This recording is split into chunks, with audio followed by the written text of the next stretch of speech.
আমার সৎ বাবা নিজের রক্ত বিক্রি করেছিলেন যেন আমি পড়াশোনা চালিয়ে যেতে পারি। বছর কয়েক পর যখন আমার মাসিক বেতন ৩ লাখ টাকারও বেশি, তখন একদিন তিনি আমার কাছে সাহায্য চাইতে এলেন।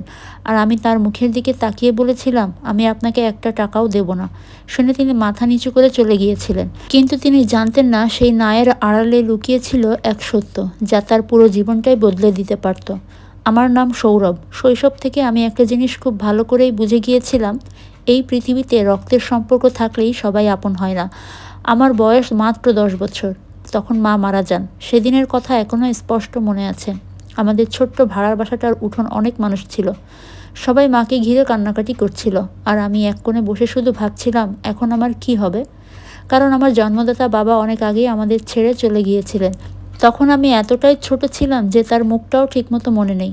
মা মারা যাওয়ার পর আত্মীয় স্বজনেরা এসেছিল ঠিকই, কিন্তু কেউ আমাকে নিজের কাছে রাখতে রাজি হলো না। সবাই একই কথাই বলছিল, আহারে ছেলেটার জন্য খুব খারাপ লাগছে, কিন্তু আমরা তো আর দায়িত্ব নিতে পারবো না। আমি চুপচাপ দাঁড়িয়ে তাদের কথা শুনছিলাম। মনে হচ্ছিল আমি যেন কোনো মানুষই নই, আমি যেন একটা বোঝা যাকে কেউ নিজের ঘাড়ে নিতে চায় না। ঠিক তখনই একজন মানুষ আমার সামনে এগিয়ে এলেন। তার নাম ছিল মফিজুল হক, তবে আমি তাকে সবসময় মফিজ কাকা বলেই চিনতাম। তিনি বহু বছর ধরে আমার মাকে ভালোবাসতেন, কিন্তু কখনো সেটা নিয়ে বাড়াবাড়ি করেননি। মায়ের জীবনের সবচেয়ে কঠিন সময়গুলোতে নিঃশব্দে পাশে ছিলেন। সেদিন তিনি সবার সামনে বলেছিলেন, ছেলেটা আমার সঙ্গে যাবে। একটা মুহূর্তের জন্য পুরো ঘর নিস্তব্ধ হয়ে গিয়েছিল। কেউ ভাবেনি তিনি এমন কথা বলবেন, কিন্তু তিনি বলেছিলেন। আর সেই একটা সিদ্ধান্তই আমার পুরো জীবন বদলে দিয়েছিল। আমরা ঢাকার উপকণ্ঠে একটা ছোট্ট বাসায় ভাড়া থাকতাম। ঘর বলতে একটা মাত্র রুম। বর্ষাকালে টিনের ছাদ দিয়ে পানি পড়তো। গরমকালে ঘরের ভেতর থাকা যেত না। তবুও সেই ঘরেই আমি নিরাপত্তা খুঁজে পেয়েছিলাম। মফিজ কাকা খুব সাধারণ মানুষ ছিলেন। কখনো রিক্সা চালাতেন, কখনো বাজারে মাল টানার কাজ করতেন, কখনো আবার দিনমজুরের কাজ করতেন। সারাদিন পরিশ্রম করে ক্লান্ত শরীরে বাসায় ফিরতেন। তবুও কখনো আমাকে বুঝতে দেননি যে আমার অভাব আছে। স্কুলে যাওয়ার সময় আমার জামাটা যেন পরিষ্কার থাকে, ব্যাগে খাতা কলম থাকে, এসব তিনি নিশ্চিত করতেন। অনেক সময় দেখেছি তিনি নিজে পুরনো লুঙ্গি পরে আছেন, কিন্তু আমার জন্য নতুন স্কুল ড্রেস কিনে এনেছেন। তখন হয়তো পুরো বিষয়টা বুঝতাম না, কিন্তু বড় হওয়ার সঙ্গে সঙ্গে বুঝতে শুরু করলাম একজন মানুষ কতটা নিঃস্বার্থ হলে এমন করতে পারে। একবার কলেজে ভর্তি পরীক্ষার প্রস্তুতির জন্য একটা কোচিংয়ে ভর্তি হতে চেয়েছিলাম। ফি বেশি ছিল, বেশ বড় অঙ্কের। আমি জানতাম আমাদের পক্ষে সেই টাকা জোগাড় করা সম্ভব নয়, তাই বিষয়টা আর তুলিনি। কিন্তু কয়েকদিন পর তিনি নিজেই আমার হাতে কিছু টাকা তুলে দিলেন। টাকাগুলো ছিল কুঁচকানো। মনে হচ্ছিল সদ্য কোথাও থেকে এনেছেন। তিনি বললেন, ভর্তি হয়ে যা। আমি অবাক হয়ে জিজ্ঞাসা করলাম, টাকা পেলেন কোথায়? তিনি হেসে বিষয়টা এড়িয়ে যেতে চেয়েছিলেন, কিন্তু অনেক জোরাজুরির পর মাথা চুলকে বলেছিলেন, রক্ত দিছি। আমি হতবাক হয়ে গিয়েছিলাম। মানে? হাসপাতালে রক্তদান করছি, কিছু টাকা পাইছি, সমস্যা নাই। সেদিন রাতে আমি বিছানায় মুখ গুজে কেঁদেছিলাম। একজন মানুষ কেন নিজের রক্ত দিয়ে একটা ছেলের স্বপ্ন বাঁচাবে, যে ছেলেটা তার নিজেরও নয়? কিন্তু মফিজ কাকা করেছিলেন, একবার নয় বারবার করেছিলেন, আর কখনো সেটা নিয়ে গর্বও করেননি। যখন ঢাকা বিশ্ববিদ্যালয়ে আমার ভর্তি নিশ্চিত হলো, তখন তাকে প্রথমবারের মতো শিশুর মতো কাঁদতে দেখেছিলাম। তিনি আমাকে বুকে জড়িয়ে ধরে বলেছিলেন, পড়াশোনা কর বাবা, এই জীবন থেকে বের হয়ে যা, আমি তো আর সারা জীবন থাকবো না। আমি তার বুকের ভেতরে মুখ লুকিয়ে বলেছিলাম, আপনার সব ঋণ আমি শোধ করব। তিনি হেসে বলেছিলেন, বাবার ঋণ কেউ শোধ করতে পারে নাকি? বছর কেটে গেল, আমি পড়াশোনা শেষ করলাম, একটা বড় প্রযুক্তি প্রতিষ্ঠানে চাকরি পেলাম। জীবন বদলাতে শুরু করলো। ধীরে ধীরে ভালো বেতন, সুন্দর ফ্ল্যাট, গাড়ি, সব কিছুই হলো। আমার মাসিক আয় 3 লাখ টাকার বেশি হয়ে গেল। কিন্তু মফিজ কাকা সেই আগের মানুষই রয়ে গেলেন। সেই সাধারণ পোশাক, সেই সাদামাটা জীবন।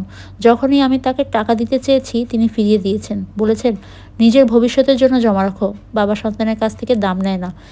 একদিন বিকেলে অফিস থেকে ফিরে দেখি তিনি আমার বাসায় এসেছেন। তাকে দেখে বুকটা কেমন মোচড় দিয়ে উঠল। আগের চেয়ে অনেক শুকিয়ে গেছেন, চুল প্রায় সাদা, চোখের নিচে কালি, দুহাত কাঁপছে। তিনি ড্রয়িং রুমের সোফার এক কোণে বসেছিলেন, এমনভাবে বসেছিলেন যেন ভয় পাচ্ছেন দামি সোফাটা নষ্ট হয়ে যাবে। আমি তার পাশে বসে বললাম, কি হয়েছে?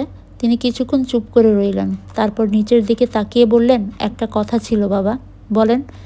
তিনি অনেক কষ্টে বললেন, ডাক্তার কইছে একটা অপারেশন লাগবো, অনেক টাকা লাগবো, 30 লাখের মতো। আমি চুপ করে শুনছিলাম। তিনি আবার বললেন, আমি জানি অনেক টাকা, তুই চাইলে ধার হিসেবে ধরিস, আমি আস্তে আস্তে শোধ কইরা দিমু, দরকার হলে রাস্তায় বসে কিছু বিক্রি করমু। আমি তার মুখের দিকে তাকিয়ে রইলাম, সেই মানুষটার দিকে যিনি নিজের ক্ষুধা লুকিয়ে আমার জন্য খাবার কিনেছেন, নিজের স্বপ্ন বিসর্জন দিয়ে আমার স্বপ্ন বাঁচিয়েছেন, নিজের রক্ত বিক্রি করে আমার পড়াশোনা চালিয়ে গেছেন। তারপর আমি গভীর শ্বাস নিয়ে বললাম, আমি পারবো না। তিনি মাথা তুললেন। আমি আবার বললাম, আমি আপনাকে ১ টাকাও দেব না। মুহূর্তের মধ্যে তার মুখের রং বদলে গেল, দু চোখ ভিজে উঠল। তবুও তিনি কিছু বললেন না, কোনো অভিযোগও করলেন না। শুধু ধীরে ধীরে মাথা নেড়ে বললেন, ঠিক আছে বাবা, আমি বুঝছি। তারপর উঠে দাঁড়ালেন আর পুরনো টুপিটা হাতে নিলেন আর দরজার দিকে হাঁটতে লাগলেন। আমি তাকে থামালাম না। দরজা বন্ধ হওয়ার পর আমার স্ত্রী অবিশ্বাসের চোখে আমার দিকে তাকিয়ে বলল, তুমি এটা কিভাবে পারলে? আমি কোনো উত্তর দিলাম না। চুপচাপ গাড়ির চাবিটা তুলে নিয়ে নিচে নেমে গেলাম। তারপর দূর থেকে তাকে অনুসরণ করতে লাগলাম। কিন্তু তিনি হাসপাতালে গেলেন না, কোনো ডাক্তারের কাছেও গেলেন না। ধীরে ধীরে হাঁটতে হাঁটতে ছোট্ট একটা মসজিদের সামনে গিয়ে বসলেন। চারপাশে কেউ ছিল না। হঠাৎ দেখলাম তিনি 2 হাত দিয়ে মুখ ঢেকে কাঁদছেন, একটা ভেঙে পড়া মানুষের মতো কাঁদছেন। আর ঠিক তখনই আমি গাড়ির ভেতর থেকে সেই খামটা বের করলাম, যেটা গত 3 মাস ধরে লুকিয়ে রেখেছিলাম। খামের ভেতরে ছিল তার অপারেশনের পুরো খরচের পরিশোধের টাকা, তার নামে কেনা নতুন বাড়ির দলিল আর একটা রিপোর্ট, যে রিপোর্টটা প্রথম লাইন পড়ার পর আমি আর কখনো পুরোটা পড়ে শেষ করতে পারিনি। কারণ সেখানে লেখা ছিল ডিএনএ পরীক্ষার ফলাফল অনুযায়ী মফিজুল হক শুধু সৌরভের মায়ের স্বামীই ছিলেন না, বরং গল্পের দ্বিতীয় পর্বটি আমি অন্য একটা ভিডিওতে শেয়ার করব। দ্বিতীয় পার্টের জন্য পেজটিতে একটা ফলো দিয়ে রাখুন।